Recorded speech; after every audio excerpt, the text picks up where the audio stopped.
El experimento ruso del sueño. Investigadores rusos, a finales de los años 40, mantuvieron a 5 personas despiertas por 15 días, utilizando un estimulante basado en gas. Los tuvieron encerrados en un ambiente sellado para monitorear cuidadosamente el uso de oxígeno, para que el gas no los matase debido a las altas concentraciones. Esto fue antes de que existiera el circuito cerrado, por lo que tuvieron que usar micrófonos y ventanas con grosor de 5 pulgadas para monitorearlos. El cuarto estaba lleno de libros, cobijas para dormir, pero ninguna cama, agua corriente, baño y la suficiente cantidad de comida para que los 5 sobrevivieran por un mes. Los sujetos de prueba eran prisioneros políticos y de guerra declarados enemigos del Estado durante la Segunda Guerra Mundial. Todo estuvo bien por los primeros 5 días. Los sujetos rara vez se quejaban, después de que, falsamente, se les había prometido su libertad si aceptaban tomar parte de la prueba y no dormir por 30 días. Sus conversaciones y actividades fueron monitoreadas, y los científicos notaron que conforme pasaba el tiempo, ellos hablaban sobre incidentes traumáticos de su pasado. Después de 5 días, se empezaron a quejar de las circunstancias y eventos que los llevaron a donde estaban, y empezaron a demostrar paranoia severa. Dejaron de hablar entre ellos, y comenzaron a murmurar de manera alterna en los micrófonos. De manera extraña, todos parecían creer que podían ganar la confianza de sus captores si traicionaban a sus camaradas. En un principio, se creyó que esto era un efecto del gas. Después de 9 días, el primero de ellos empezó a gritar. Corría por todo el cuarto gritando repetidamente por 3 horas seguidas. Después trató de continuar gritando, pero solo podía dar un grito ocasional. Los científicos postularon que físicamente se había destrozado las cuerdas vocales. La parte más sorprendente de este comportamiento fue cómo sus compañeros reaccionaron a esto, o mejor dicho, cómo no reaccionaron. Continuaban murmurando en los micrófonos hasta que el segundo de los prisioneros comenzó a gritar.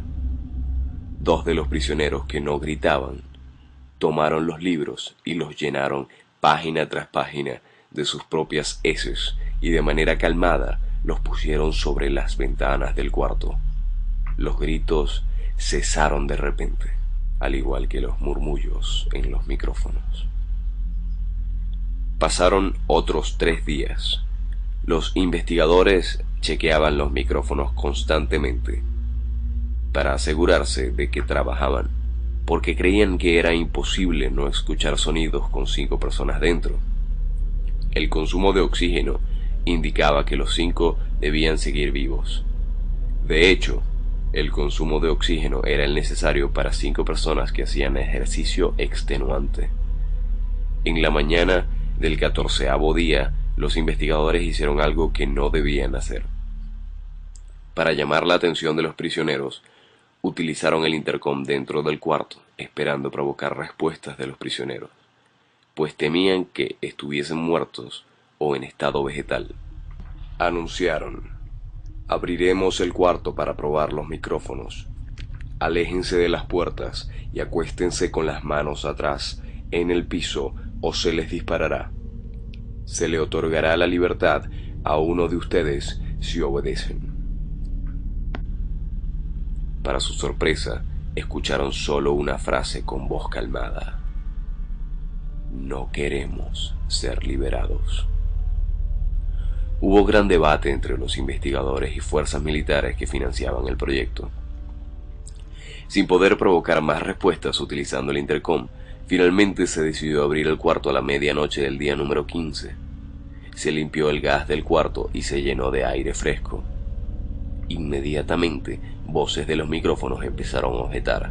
3 voces diferentes rogaban por la vida de sus seres queridos, que encendieran el gas nuevamente.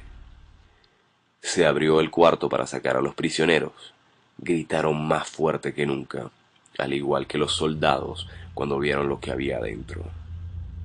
4 de los sujetos seguían vivos. Las raciones de los pasados 5 días no habían sido tocadas. Había pedazos de carne de las costillas y de las pantorrillas del sujeto muerto colocados dentro del drenaje del centro del cuarto, bloqueándolo y permitiendo que 4 pulgadas de agua se acumulara en el piso. Los 4 sobrevivientes también tenían pedazos de piel y carne arrancada de sus cuerpos. La destrucción de tejidos y la exposición de huesos en la punta de sus dedos indicaba que las heridas fueron infligidas por las manos y no con los dientes, como era de suponerse. Al examinarlos, se descubrió que la mayoría de las heridas fueron autoinfligidas en su mayoría. Los órganos detrás de las costillas fueron removidos, mientras que el corazón, los pulmones y el diafragma seguían en su lugar. La piel y la mayoría de los músculos pegados a las costillas fueron arrancados, exponiendo a los pulmones. El tracto digestivo de los 4 sujetos podía verse trabajar, digiriendo comida. Rápidamente se hizo aparente que estaban digiriendo su propia carne y que ellos la arrancaron y se la comieron en el transcurso de los días. La mayoría de los soldados eran fuerzas especiales rusas en las instalaciones, pero aún así, muchos se negaron a regresar al cuarto para sacar a los prisioneros.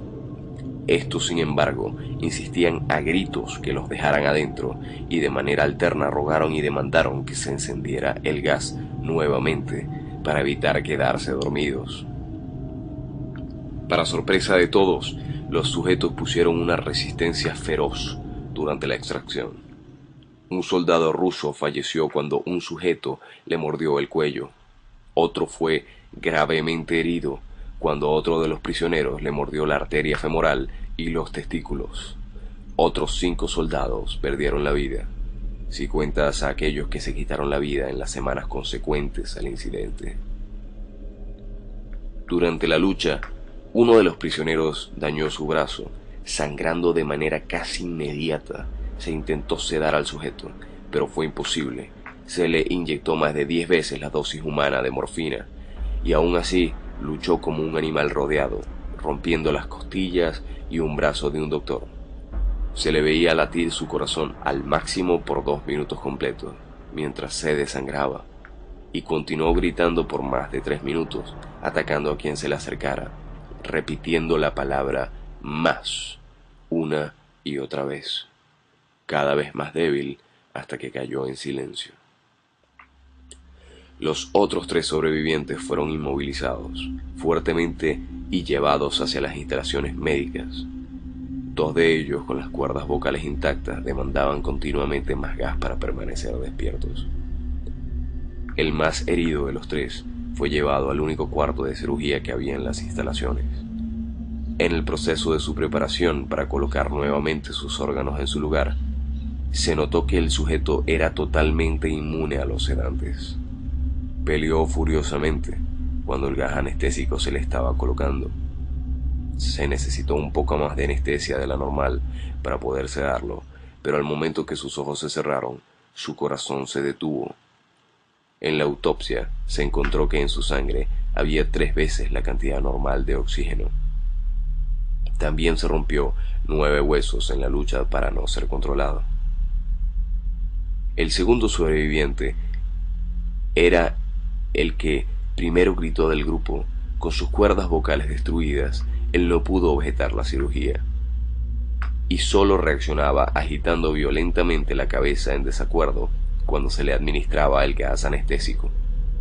Afirmó violentamente con la cabeza cuando alguien sugirió en hacer la cirugía sin anestesia, y no reaccionó durante la misma, que duró 6 horas, en la cual se intentó reemplazar sus órganos abdominales y cubrirlo con lo que quedaba de su piel. El cirujano afirmó que era médicamente imposible que el sujeto siguiera con vida. Una enfermera aterrada que ayudó en la cirugía comentó que la boca del paciente formaba una sonrisa cada vez que sus ojos se encontraban. Cuando la cirugía terminó, el sujeto miró al cirujano y empezó a hacer sonidos fuertemente, como tratando de hablar. Asumiendo que esto era de gran importancia, el cirujano le entregó un papel y una pluma para que el paciente pudiera comunicarse. «Sigue cortando», escribió. Se le hizo la misma cirugía sin anestesia a los otros 2 sujetos. Se les tuvo que inyectar un paralítico, pues ellos reían constantemente y le era imposible realizar la operación así al cirujano. Una vez paralizados, solo podían interactuar con sus ojos. En el momento en que pudieron hablar nuevamente, exigieron una vez más el gas estimulante. Los investigadores trataron de averiguar por qué se lastimaron de esa forma así y por qué querían el gas nuevamente. La única respuesta fue: debo permanecer despierto. Se reforzaron a los 3 sujetos y los devolvieron al cuarto, para la espera de su destino. Los investigadores, enfrentando la furia de sus benefactores militares por haber fallado las metas del proyecto, consideraron dar eutanasia a los prisioneros. El comandante, un ex KGB, vio potencial en el proyecto y en su lugar decidió ver qué pasaría si ponían el gas nuevamente. Los científicos se negaron rotundamente, pero al final tuvieron que aceptar. En preparación para ser sellados nuevamente en el cuarto, los prisioneros fueron conectados a un monitor EEG. Para sorpresa de todos, los 3 dejaron de pelear en el momento en que se dieron cuenta que los regresarían al gas. En este momento era obvio que los 3 estaban haciendo un gran esfuerzo por mantenerse despiertos. Uno de los prisioneros estaba murmurando una canción. El sujeto mudo peleaba con sus ataduras de piel como si tratara de enfocarse con algo. El último sujeto mantenía su cabeza en la almohada y parpadeaba rápidamente. Siendo este el primero al que se le puso el EEG, la mayoría de los investigadores monitoreaban sus ondas cerebrales con sorpresa. Eran normales la mayor parte del tiempo. Algunas veces aparecía una línea recta de manera inexplicable. Parecía que repetidamente sufrían de muerte cerebral. Mientras analizaban los datos, una enfermera notó que los ojos del sujeto se cerraron. Sus ondas cerebrales cambiaron inmediatamente por las de sueño profundo. Luego se pusieron rectas y de manera simultánea su corazón se detuvo. El único sujeto que quedaba, que podía hablar, comenzó a gritar para que lo encerraran en ese momento. Sus ondas cerebrales mostraban las líneas rectas del sujeto que acababa de morir por quedarse dormido. El comandante dio la orden de sellar el cuarto con los prisioneros, junto con 3 de los científicos. Uno de los 3 inmediatamente tomó un arma y abrió fuego contra el comandante, matándolo de un tiro entre los ojos. Después apuntó al prisionero mudo y le voló el cerebro. Apuntó al prisionero que quedaba vivo, mientras que los demás investigadores escaparon del cuarto. «No me encerrarán con estas cosas, no contigo», le gritaba al prisionero que estaba atado al camastro. «¿Qué eres?», demandó. «Necesito saber». El prisionero sonrió.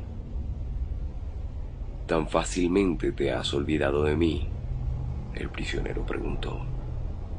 «Somos ustedes. Somos la locura que está encerrada en todos ustedes, rogando por libertad en cada momento de tu vida, desde lo más profundo de tu mente animal. Somos aquello de lo que te escondes en tu cama todas las noches. Somos lo que duermes y silencias y paralizas cuando te vas a tu cielo nocturno, donde no te podemos alcanzar». El investigador hizo una pausa, apuntó al corazón del prisionero y disparó. El EEG mostró una línea recta mientras el sujeto débilmente murmuró: «Casi tan libre».